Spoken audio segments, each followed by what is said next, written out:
And we're going to review last week what we spoke about in chapter 16.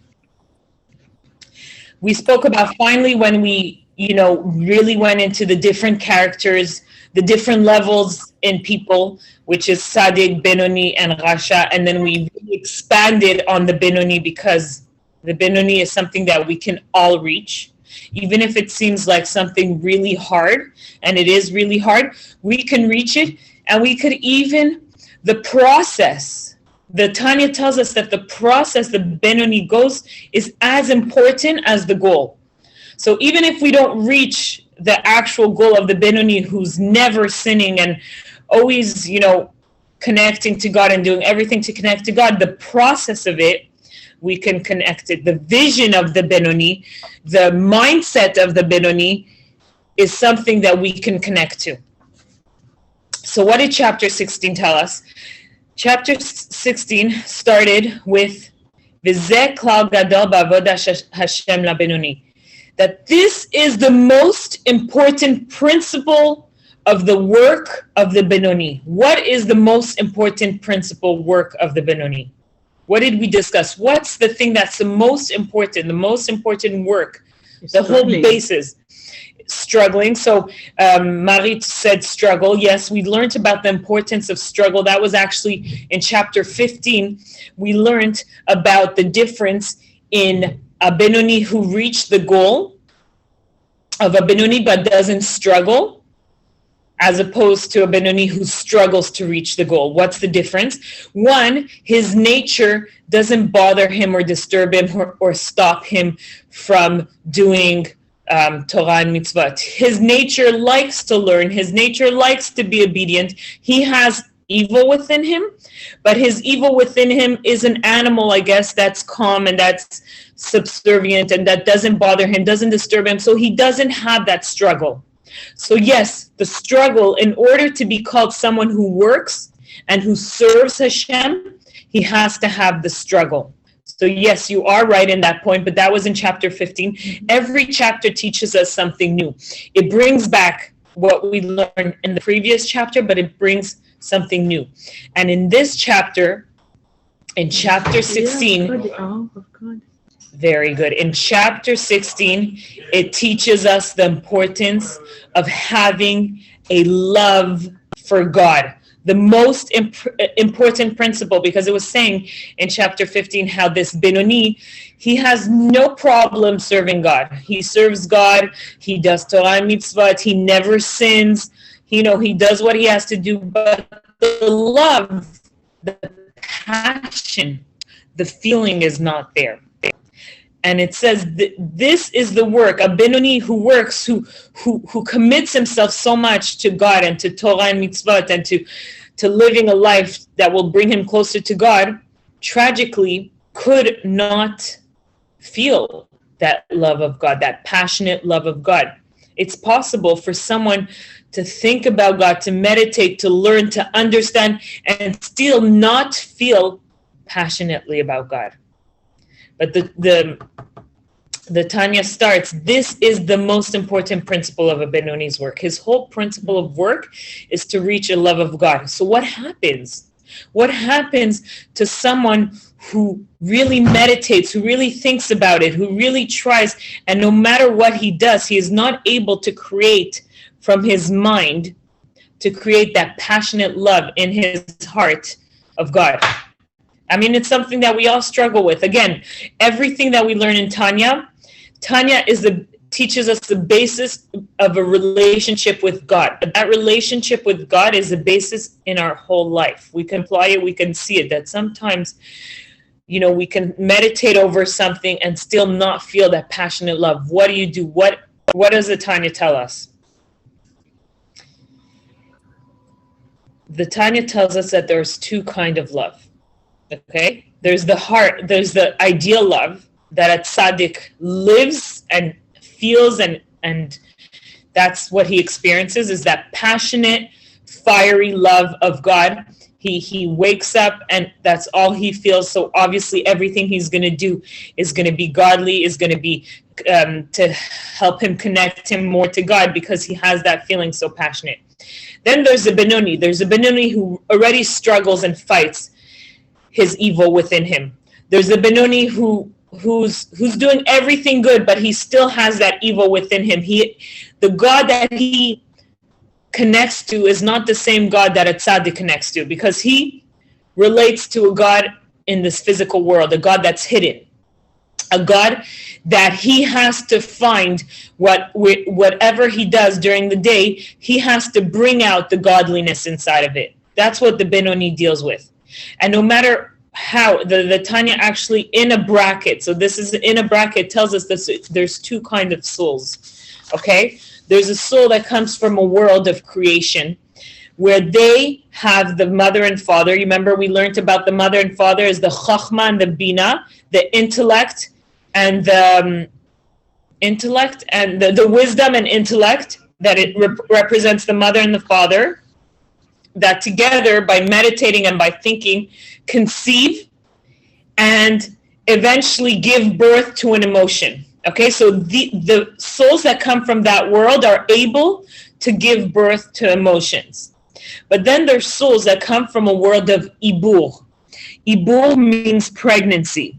It's a world where the mother and father, the chachma and the bina, okay, we're talking about the svirat here. The svirat is the 10 elements that the world is all based on. The father and mother, the chachma and the bina, they conceived, but the mother stayed pregnant. So that soul is never going to be able, or is going to have a harder time to create an emotion.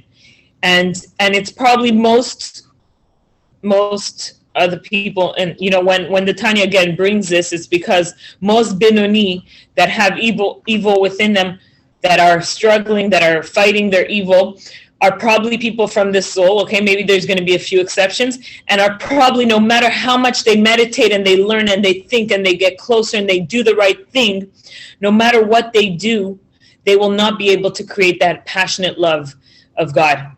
And they will feel that void. They will feel an emptiness.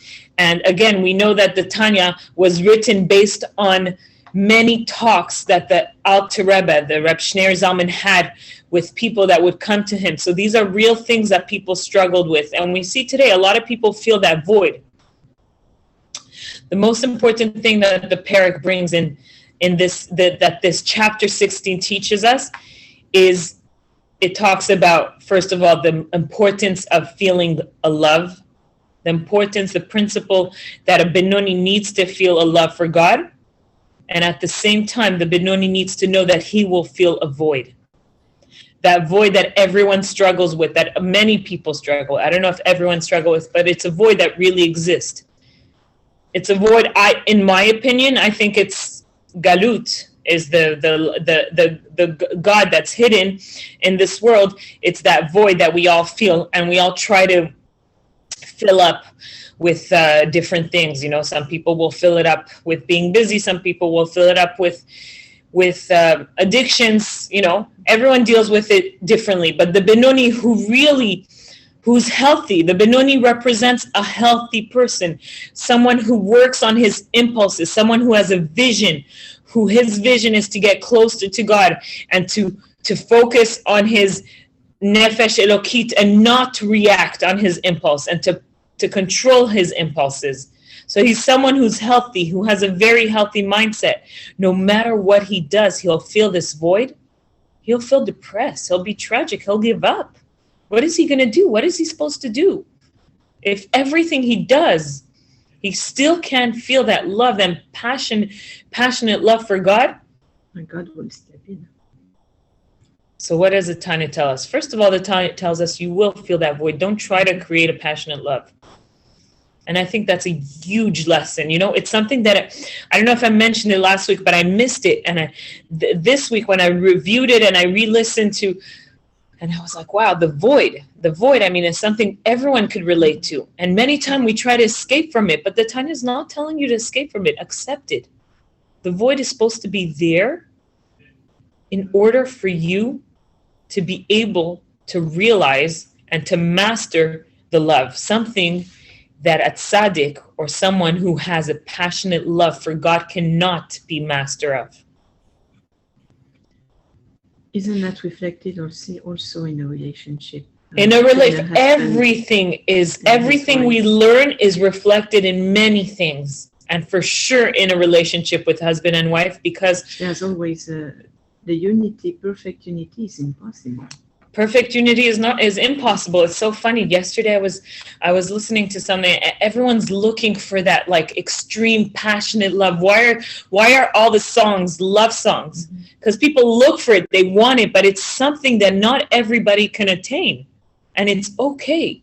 And it's okay. We have to feel that void. But what's more powerful, of course, for a tzaddik, if he feels the void, there's a problem. That's not good for him. He's not supposed to feel it. A tzaddik is on a level where he's supposed to, his natural emotions are supposed to feel and but he becomes a slave to that emotion. He can't not serve God. He cannot not love God. That emotion is so strong that all he wants to do is connect to God and do what is right for God. That's why he's a tzaddik. So in a sense, in a different perspective, of course, a tzaddik is the highest level. But obviously, if God created only a few tzaddikim, and he created them and he gifted them with the gift of being a tzaddik, okay? It's a gift to be a tzaddik. You cannot become a tzaddik. It's a gift from God. If he created most people, regular people who have to struggle, who have evil within them, who cannot see God, who cannot feel love of God, it's because there's something more special in this relationship. And that's where you become a master. By feeling that void, by accepting that void, you're able to master your love. And what does he bring? What does the Tanya teach us? Ahava misuteres bemocho v'talumos libo. If you have your paper, you can follow the paper. Okay, so the first thing we said is, what is the most important principle of a Benoni's work? The most important principle of a Benoni's work is that he has to constantly feel, besides struggle, right? Struggle, that's part of being a Benoni, but he has to have a conscious love of God. It's not enough just to struggle and do the right thing. Then you become empty. You need to have a love. You need to have that relationship. God wants a relationship with you. He wants there to be a relationship. Like Marie said, when the fact that there's husband and wife, that perfect union just represents the relationship God has with us. And he wants us to feel that love. Don't just do things for me. Don't just do things because I told you to. Have a relationship, have the love, and work on it. And that's the most important, and it's a struggle. It's hard because not everyone can feel and create a passionate love. So what is the second kind of love? Ahava mesuteres bemocho v'talumos libo. It's a love that is in his mind and hidden in the recesses of his heart. What is this love? This love is a love that through meditation and through learning and through, I don't know what's another word of meditating, but through really delving into Hashem, God, and his greatness, you comprehend, you start understanding the greatness of God, and you can love him, but only in your mind.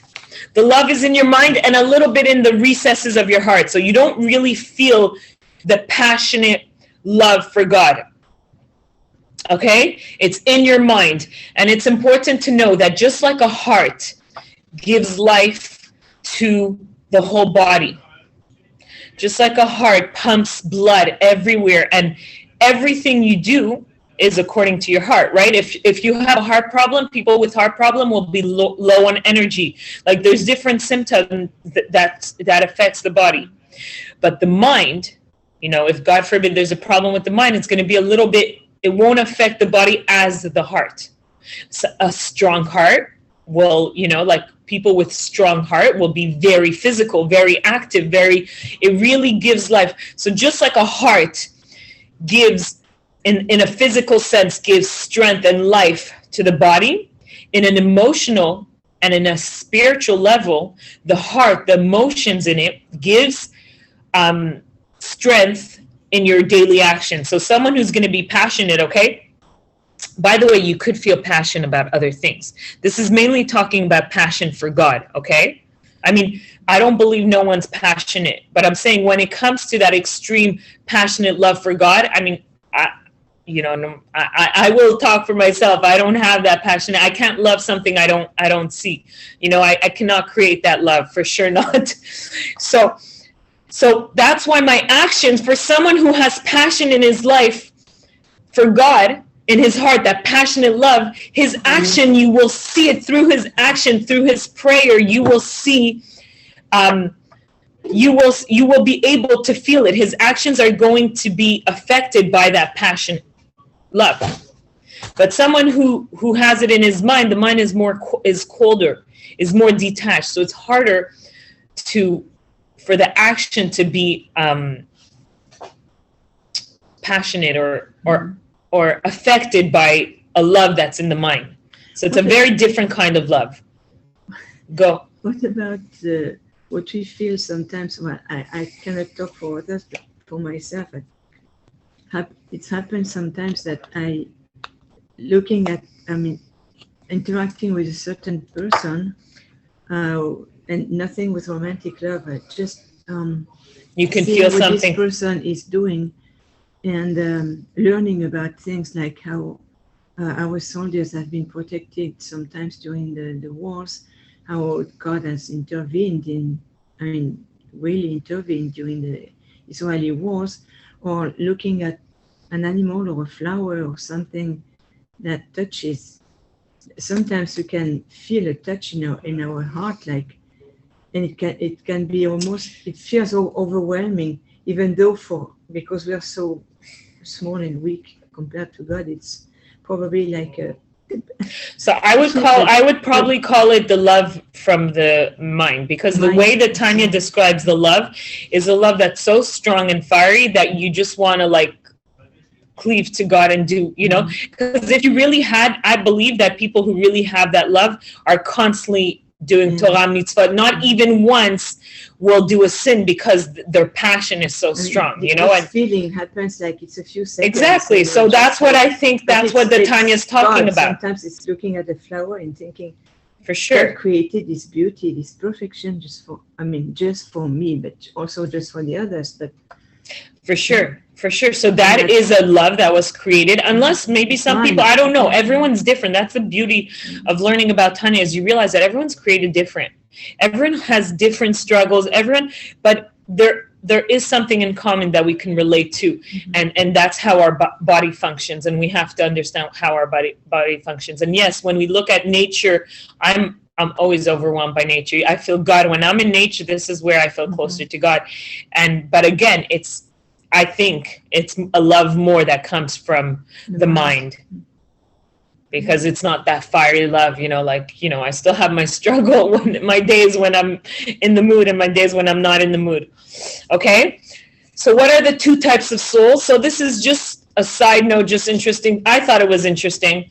It's that there are souls that are able to create emotions, and especially spiritual emotions. Remember, any emotions that are impulsive were not created. They're in our nature. They're emotions either that we picked up from outdoor, or from outdoor. I mean, from different people. You can pick up emotions, but a real spiritual emotion is an emotion that went through the thought process, and this we learned in the first chapters. Okay, that went through the Chachma, Bina, the father and the mother that really contemplated, thought about something, then the Das that conceived, and finally gave birth and comes into the heart. So really, for someone to be able to create real spiritual emotions, you have to come from a different world. Not everybody can do it, okay?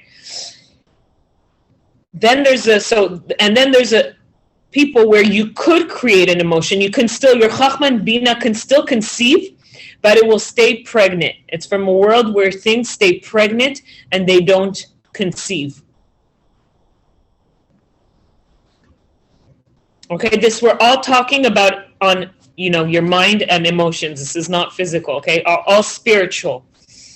So pregnant soul means an emotion that was conceived but didn't come down into the heart, into the emotions. So it stayed in the mind. Okay, so those are two types of souls. Not everybody is able to create emotions and bring them down to the emotions, on an emotional level. Okay, and I think this is very, very powerful. Today, I think finally the world is starting to understand the emotional world. Before it was all about the intellect, and finally today they realize that the emotional level is and I think even more important than the intellect. You can educate a child to know math super well and read super well and all these different sciences and everything, but if you're not working on their emotion, on their midot, on their seven emotions, to refine them and to make sure that they're really working on them, then you won't have a balanced child. So yes, it's very important, the cognitive, the developing your cognitive, but the Tanya shows us the importance of the emotions. It's very beautiful to connect and to love God and to do everything right, but God said the essential work of a Benoni is to actually work on himself, to have that feeling of God. It's not enough just to do things robotically, just because we were told, and yes, I understand. No, you have to actually work hard and create that love. Because what happens when you do Torah and mitzvot? Okay, so there's a physical act, okay? Someone who gives charity, right? Takes some pennies, puts it in the charity, or gives money to a poor person, or someone who a man who puts on tefillin. It's physical leather. That's, as long as he does it in a physical world without emotions, it just stays physical. The mitzvah stays physical. But when he's able to take that mitzvah and add some love and fear of God, he adds wings to the mitzvah, and the mitzvah is supposed to be elevated. It is able to be elevated. So what are the wings to the Torah mitzvot? Is the fear and love of God.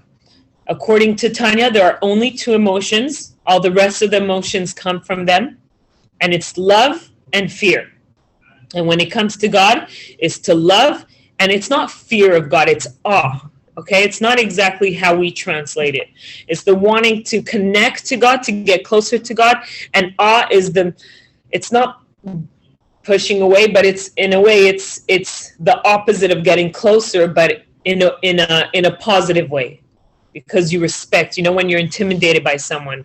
So you need to have those two emotions whenever you serve God, whenever you do Torah and mitzvahs, whenever you learn, in order to put wings to Torah and mitzvot. And that a Benoni, can do everything right and not have those two emotions because he's not able to create. And his mitzvot are not elevated. They're just staying there. So what does he have to do? He has to be able to create that love within his intellect. And in his intellect, understand that he loves God, understand the concept of being passionately in love with God, and understand that that he has a void and he cannot feel it, and know that who will fill that void? Who will fill that void? Who will fill that gap that's missing? It's God. God, when he sees him intervening, when he sees him working hard to have that love and that connection to him, he will fill that void. And that's in the next, I wrote it over here. But we'll see. Anyways, we're going to continue. Something I just want to go a little bit more into. How can we know an intellectual emotion is real? There's an action. Who just said that? Yeah. That follows.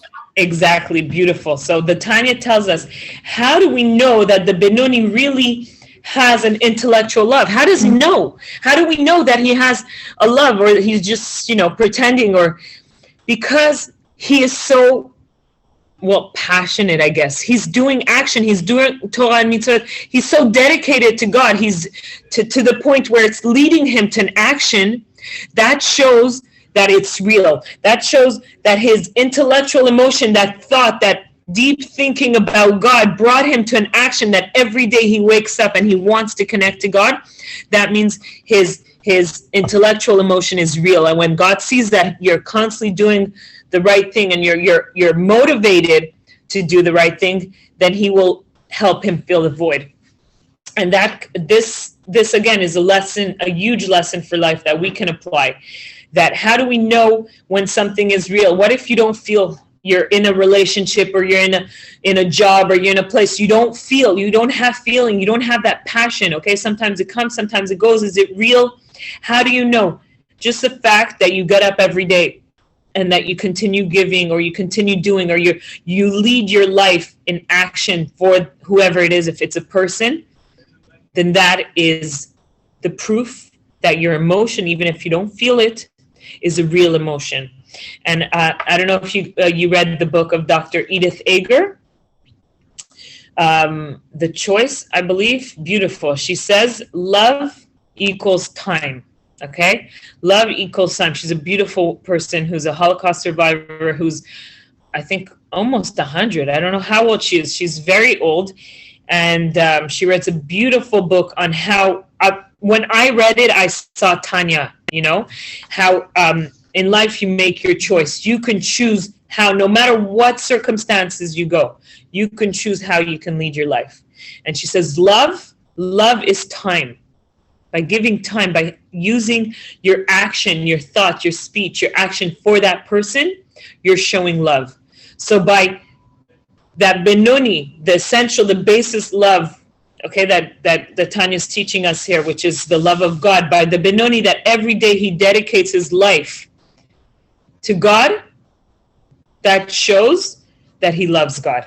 That shows that his intellect is loving God. He's not passionately, maybe not as passionate as a tzaddik, but it's there. It's real.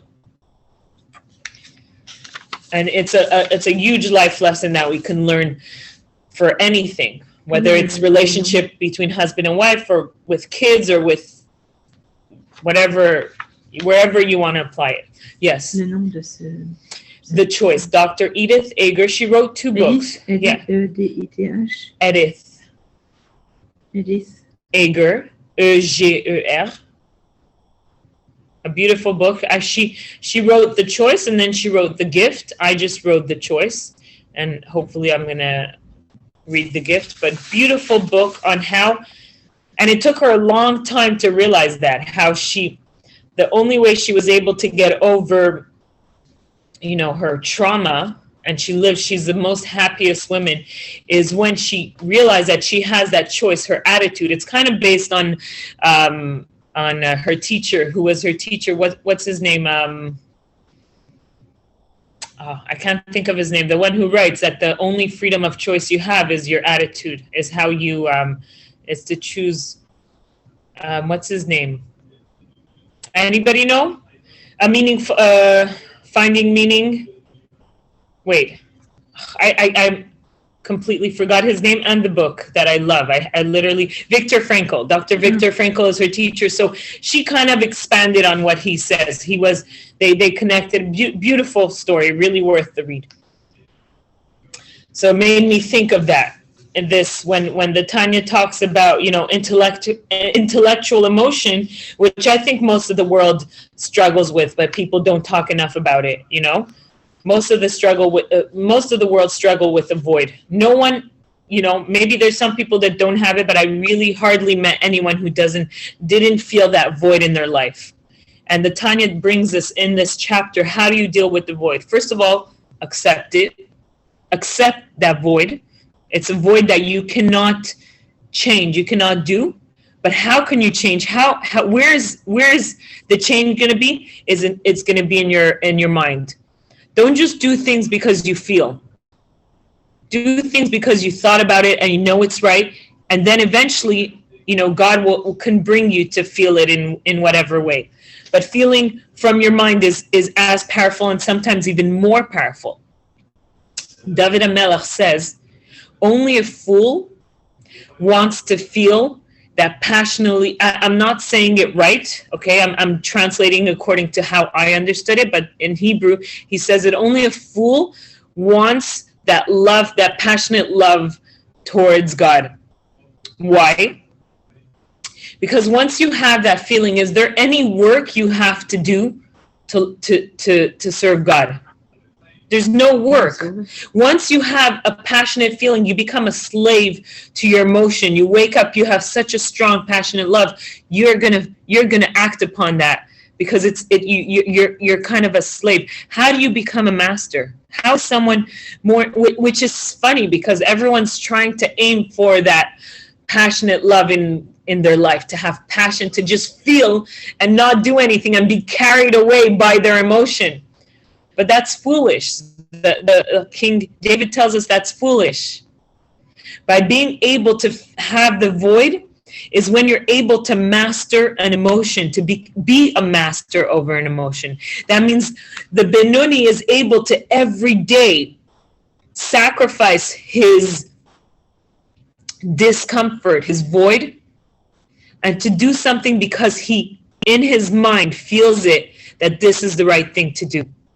How more powerful is it than when someone just feels it so strongly that they don't need to think about it too much?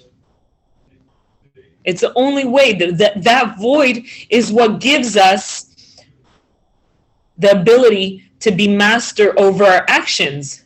You know, when you have a feeling that comes that's really powerful and strong, sometimes, you know, you don't have control over that feeling. It's just there. You're not really doing anything. There's no work being done. That feeling is like taking you away. It makes me think of a wave, you know, wave that pulls you into, like, you're not doing anything. But if you can have a boat, you know, you don't feel that wave, but you're on a boat and you're able to maneuver and decide, you know, you're going to try to get to that wave, to feel that wave without being pulled, or you're going to control that wave. You're master over something that someone who just feels is not a master of. Do you understand what I'm saying? It makes me think about, you know, even maybe that's the whole concept of God creating that klipa and hiding himself. Because if God is there, we don't exist anymore. If God's light is there so powerful and we see it, we don't have a choice anymore to serve him or not, or to say, is there a God, or what is God? You can't question anymore. So he created that void, that darkness. He created that klipa. He covered his light. He took himself away. He made himself smaller, or whatever you want to call it, in order for us to be able to think and meditate and decide, do we want to believe in him or not? But if he's there, you can't. You don't have that choice to, you know, you can't really get somewhere.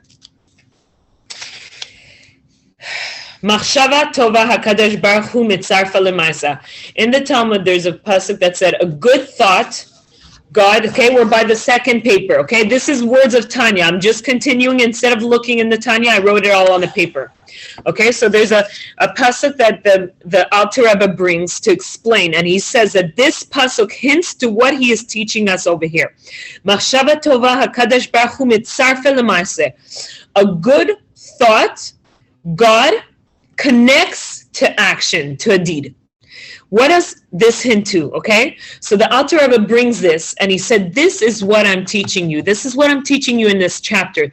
It's hinting to what, okay, the Talmud was written many, many years ago, way before, 2,000 years. This is what they were talking about. This pasuk was talking about a good thought. What is a good thought? It's someone who really wants to connect, who really wants to create that emotion, that love towards God, and cannot. When God sees that you have that good thought, that you really dwell and think and meditate upon God in order to love him and create that intellectual emotion, he will take that thought, that intellectual emotion, and connect it to action. Because action, like we said before, is fiery, its life force is through the heart, okay? like I said, that someone who's passionate, and we see that with artists, okay? An artist who's super passionate will create a beautiful piece of art because his heart, his emotions are so powerful that they're able to take over and bring a life that goes through their fingers and onto the painting or whatever it is, whatever art they're doing. It could be through dancing. But someone who has an intellectual emotion, it's very hard to be able to put that life force into the action, okay? And we're talking about spiritual here. So someone who does a mitzvah who is not passionate about it, it's going to be very hard for that mitzvah, that physical mitzvah, to have a spiritual aspect to it. But when God sees the person with the good intention, who's meditating and who's really trying to create that emotion to the point where he has that intellectual emotion and he's doing an action, it's affecting his action. He's actually learning and he's actually doing good things or whatever, doing Torah and mitzvot. He will take it and create the wings for that action, and that action will be able to fly and to have that spiritual experience. So he will be able to have that spiritual experience. It's going to be a different process, like the tzaddik, or like the person who has a passionate love for God, but it's still going to be able to get that spiritual experience. And the pasuk, it doesn't say it in the Tanya, but something I brought, that it says, for a good thought, God will connect it to an action, but a bad thought will not have that. Why? Because the healthy way, a human being really wants to be good. Okay, the only reason we have bad thoughts or we don't do good things is because we have that klipa, right? We learned about the klipa. I don't know if you learned, Dana, but klipa is a shell, right? You told me you learned Hebrew. So klipa represents the shell that God created to hide his light. And that shell is the darkness. It's something we don't want to connect to because it's an illusion. It's an illusion. It makes us think that something's there, but it's not really there. It's just in order for God to hide his light, in order for us to be able to exist, okay? So anytime someone does something bad, has a bad thought, it's only because we are mixed up by that klipa. So God knows when someone has a good thought, they really want to do it. Even if they don't end up doing it, they really want to do it. So he's going to connect it to action. But someone who has a bad thought, he knows that it's just, so it will not lead us, God won't do something about it. A bad thought will stay a bad thought. It won't go any further. So what is the difference between a good thought and a bad thought? Is that a good thought is really meant to, it's real. It's real. It's really supposed to be there. And that's why God, sometimes he will judge us just by our good thought, and he will not judge us by our bad thoughts. That not especially because someone had a bad thought that they will lead it to action. Next question, what happens when a person does something with passion and why? So this is where I explained that when someone's passionate, when someone has the emotion, the strong emotion in their heart, the passionate, fiery emotion in their heart, their action is different than if someone just has that emotion from the mind. So why is it different? Because the heart gives life in a physical sense to the whole body, and also to your actions and to your thoughts that are I guess come from the heart.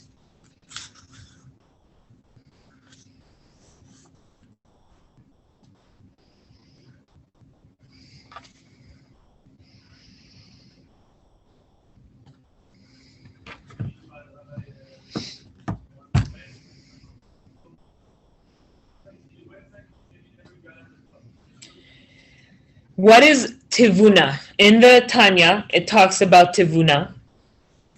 And the word tivuna, in it, you can see the word ben and bat. If you look, you can see there's a bet, and a nun, which represents daughter. And the same bet and the saf, which represent, sorry, I said ben represents son, I'm sorry. Ben is son, and bat is daughter, okay? I don't know if you see it, but there's the bet in the tvuna, bet and nun, and bet and saf, okay? And Tfuna is actually the emotion, the intellect emotion, the ben and the bat that are pregnant but are not, they haven't given birth yet. So Tfuna represents an emotion that's pregnant. Okay?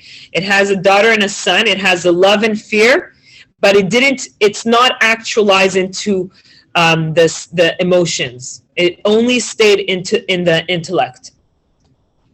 And when God sees that you're able to create a tfuna, an emotion that's pregnant, okay, you're able to conceive but only stay pregnant of that love and fear of God, He will fill the void of that spiritual experience. Okay, we're talking about an experience that's a mitzvah or a learning, and I'm sure that also applies to, in a relationship. If you have, a relationship where you don't always feel passion. The passion can come and go and you don't always feel it. But if you create that intellectual emotion in your relationship where you understand that that person is important, and you understand that and your actions, the being loyal to that person and waking up every morning and doing the things for that person and giving to that person, God will fill that void. So sometimes, yes, in our relationship, we can also, passion comes and goes. It's not always there. And I mean, and it's normal, but it doesn't mean that you don't feel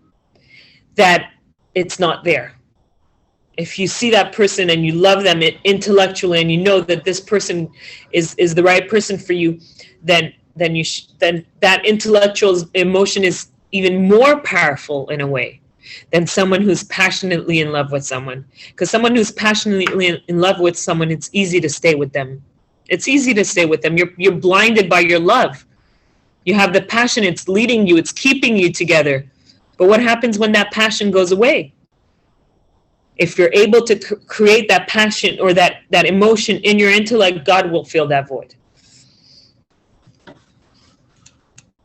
And the last question, which is the most powerful, how can this relationship with Hashem be superior in a way than one who feels passionately about Hashem? So that's what we said. In a way, just like in a relationship, someone who's crazy in love with someone. It's funny because I had this conversation once with someone who told me I can only be in a relationship where I feel. If I don't feel for the person, then I don't want to be in a relationship. And obviously that person has a hard time being in a relationship. And I was trying, I was trying to explain something which now I have better words to it, that not always you have to feel. And it doesn't mean that you don't feel that it's not as powerful. Feeling is not the only thing. In a way, feeling makes you slaves. It's easy to love the person. You're not working. But if you're able to understand that this person is special to you and you want to love them and you want to give them and you want to, then it's so much more superior than one who feels all the time. And it could happen with our kids too. Sometimes you're just not as excited or as motivated to be the loving, parent, or to be, that giving for whatever reason, with different life circumstances. But if you know how important that your child is and that your child was given to you to take care of, and look at all their beautiful innocence, and then that emotion is as strong and as passion, and even stronger than a mother who passionately loved their child. So yes, it can be superior, and it's a huge life lessons. So what we understand from this parak is that we learned about the Benoni. We understood how you become a Benoni. We understood the two levels of a Benoni. We understood that there's one who is someone who works constantly, right? Because his evil is so passionate, and so he loves pleasures, right? I'll take the word passionate out of it. Sorry, it couldn't get confusing. In English, you have to be so careful with your words, because the way the Torah and the Tanya translates the words is not the way we see things. So I don't want to confuse you. So we understood the three levels, the Benoni, how he works, or she, by the way, he or she, it doesn't matter. It can be anyone who works and who fights his or her evil impulses. And there's the Benoni who loves pleasure, so their evil is going to be stronger to fight. And then there's the Benoni whose evil is is a calm animal who doesn't really like pleasure. Okay, it's a bookworm. It's someone who loves to study, who's not really into, you know, food and stuff like that. So it's going to be easier for them to reach the level of a Benoni because it matches their personality. Right? We understood those two, and we understood that they still have to, that the struggle is important and they have to push themselves in order to be called someone who serves God. And then the Tanya in chapter 16 said, okay, so fine. So finally we understood what the Benoni is. We understood how he can reach, or she can reach, her full potential, but it's not enough. What happens when she or he reaches the full potential and they're serving God and they're doing everything right, but they have this void, they have this emptiness, which is obviously something that the Alter Rebbe saw in the people that would come to talk. They felt the void, the emptiness. I have no love of God. Does that mean it's not real? Does that mean my work I'm doing is nothing, is not real? And he says, no, you're gonna feel that void. You can't create emotions. Feel that void, but just know that you can create an emotion, an intellectual emotion. And if that intellectual emotion is motivating you enough for every day to go and to do the right things, then it's a real emotion. And God will fill that void. But that void is going to be there. I have a question. Yes. It's not exactly on the subject, but about the tzaddikim.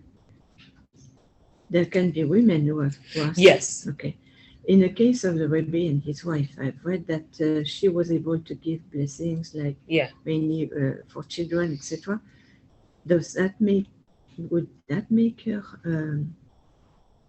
comment on dit, tzaddiket? Yeah, she was a tzaddiket. Yeah, so in the tzaddik, there's women who were tzaddikim and what tzaddiket and men who were tzaddikim, and yes, the Rebbe and his wife were definitely perfect in that sense, where, you know, and again, for me, they were gifted. They were there to help us reach somewhere where we are today. Today, it said that before the times of Mashiach, where the Jewish people is going to be orphaned.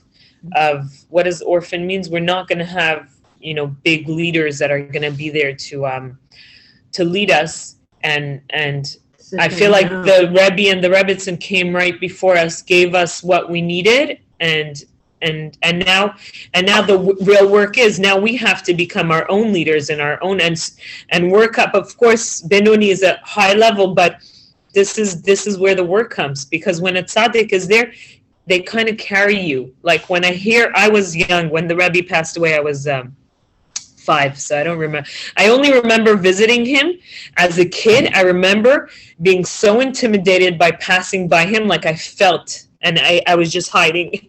I just passed by, never looked at his face, and I'm still upset about it, because I'm sure that if I looked at his face, it would have been impacted. But I remember as a kid being so scared. I don't know, there was this feeling, not scared, I think just like you feel it as a kid that he's an important person. I like literally ducked and went. But why am I bringing this here? Because this is my personal feeling of what I feel from what I hear my teachers and people who lived through the Rebbe. I feel like he was a tzaddik that literally like they let themselves be carried by him, by his holiness, and he didn't want that. He cried and he said, I did everything I can do. Now it's your turn. Now you do. Don't just copy me. You can't be a tzaddik, you know? And there's a famous day where he cried and he said, I did everything I can do to bring, you know, Mashiach, which is the ultimate goal. And he's like, I can't do anything. It's your job. Don't copy me. Don't do the things I'm doing. Now you guys have to become self-leaders and self-motivators. And so I don't know why I brought this, but it's kind of connected to here, you know, to what we were learning, that we have to become masters of ourselves, of our emotions, of our mind, and by having that, not disability, but having that void, that not being able to just, you know, feel and be carried away by, you know, holiness and whatever it is, in a way it seems like a lower level, but in a way it's a higher level because we are able to sacrifice and we are able to get to something without feeling it, but with understanding it, with creating an emotion in the intellect. So it's way more powerful in a sense. And yes, so this is what's this week's lesson. We finished chapter 16. Do you have any questions?